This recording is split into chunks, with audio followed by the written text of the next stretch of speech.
was at the bridge June of 2017 till just about June of 2018, and I am a wilderness guide at a therapeutic program. Any activity around the house, I think, is a memory within itself. There's nothing.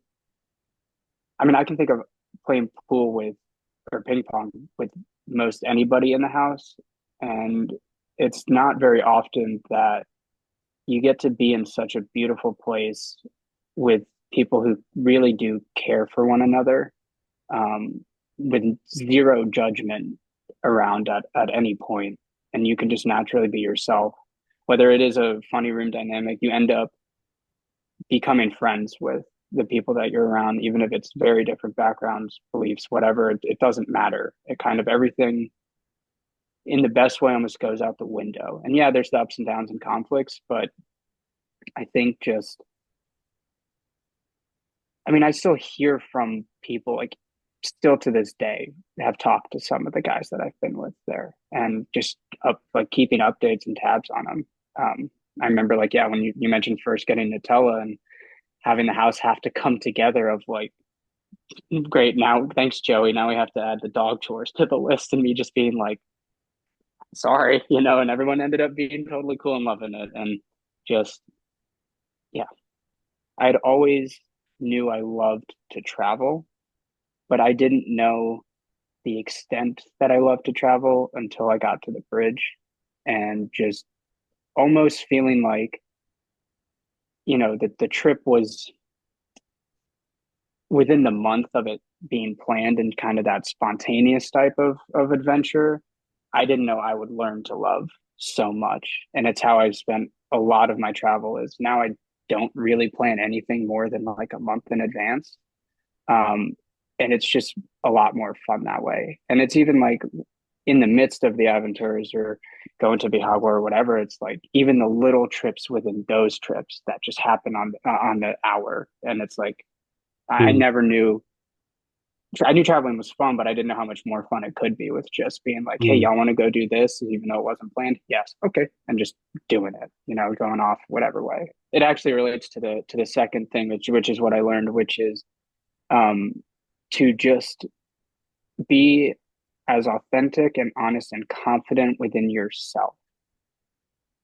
Go like, for example, when I was doing my photography trip or photography course, like walking through downtown San Jose by myself for 3.5 hours, asking strangers if I can take their photos, and just being okay doing that. And now out when I go out, I always try to make it a thing to just be like, "Hey, what's your name?" or make conversation with at least one person and just really actually take the time to focus and also just put myself out there as someone who can very easily just keep to themselves and not talk to anybody. But just that a confidence really came about of talking to people that I don't know, I've never met, from the adventures within the bridge and outside of it. And it helped me also just like even more so in the recent years of just giving a lot of peace and a lot of patience to myself, but also others in this world. Like everybody has their own thing going on at any given moment, and you don't know that, and they don't know what's going on for you. And it's like, I can be so hard on myself, and I don't know if that person can be so hard on themselves. So why make their day worse? It's like if they say are snappy and it's like, I don't want to talk to you, fine. I'm not going to be offended. You're good. Um, and it's taught me to really have a lot of grace and patience within myself.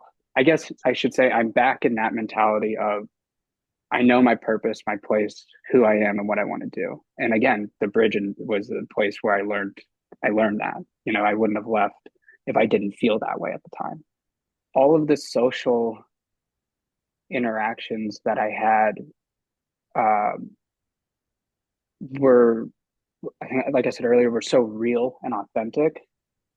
Even if it was, button heads with someone, you would always be able to kind of either them or myself would be able to come back and apologize for whatever that was. And usually people don't like to do that because then it's like they were wrong and they don't like to do that. But, you know, being able to either receive the feedback or come and apologize and then realize like that person still likes me and we're still friends and that, you know, the beef is now over and we can just kind of forget about it. Like that's kind of rare sometimes for, you know, young people to be cool. It's either the beef's there forever and the friendship's gone, but it's like there was never a moment in time where after something or whatever, like we were never not friends. And so I think knowing that you can mess up, fall short, and people will still continue to be around you and like you. That's what I learned at the bridge is like it's okay to fall short, but it's you know how you handle it that matters and makes you who you are as a person. How would you encapsulate that, in one, two, three, four, five little nuggets of wisdom that you've gained over the years? Uh, a classic one that took me way too long to fully understand is it's okay to not be okay. And then a new one I developed is it's okay to be scared trying new and hard things. Don't take anything for granted anymore. Like I hate that I do actually kind of firmly believe this of like life is way too short for some, not not for everyone, but you can also then choose to make it as long or as short as you possibly want. And that's what's really scary is like I chose to make my like Annie, I'll be honest, I didn't think I was making it to 25. Let me put it that way. Like I genuinely, I thought I had chosen the short life, and I was going to ride that bus to the end, and I was content with that for a little bit. Um, but now I look at that, and I'm like, holy shit, how did I? Sorry, but like, I can't believe that that was my mentality of life. Like life now is, yeah, it's short, so like go do everything that it has to offer. I've been recently telling myself and students, like, if someone's like, hey, you want to go do this, just be like, yeah, you just kind of like, okay. Like my friend was like, "You want to go skydive?" And I was like, "Yeah."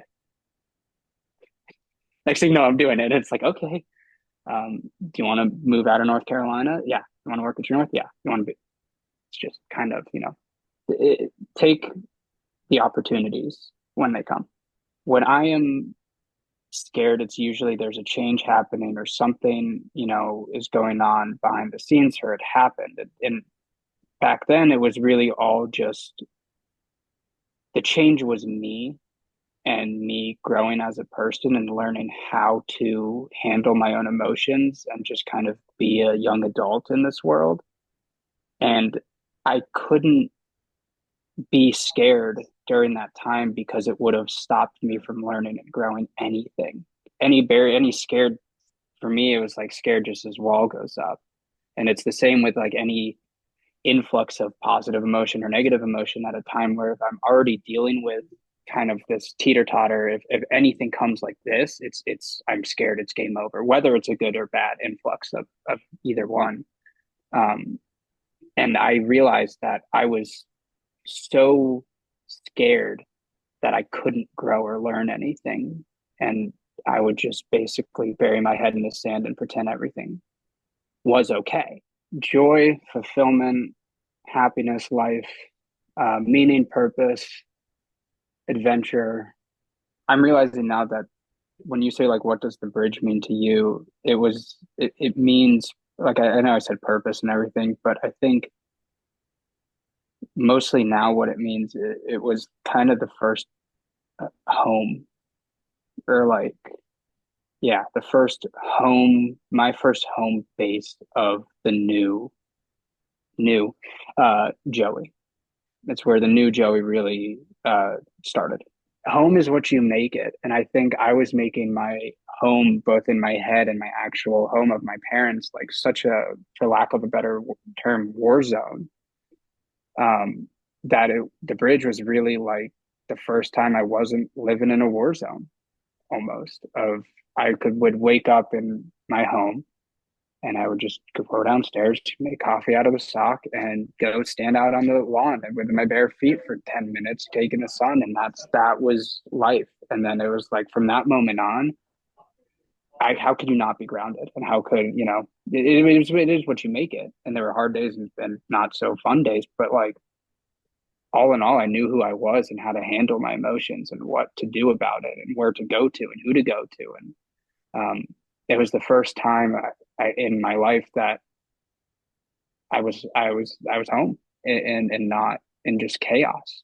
Um, and I was able to transfer that home life back to, or the bridge home life to now this life for the last 8 years. Home of the Bridge was a tranquil garden.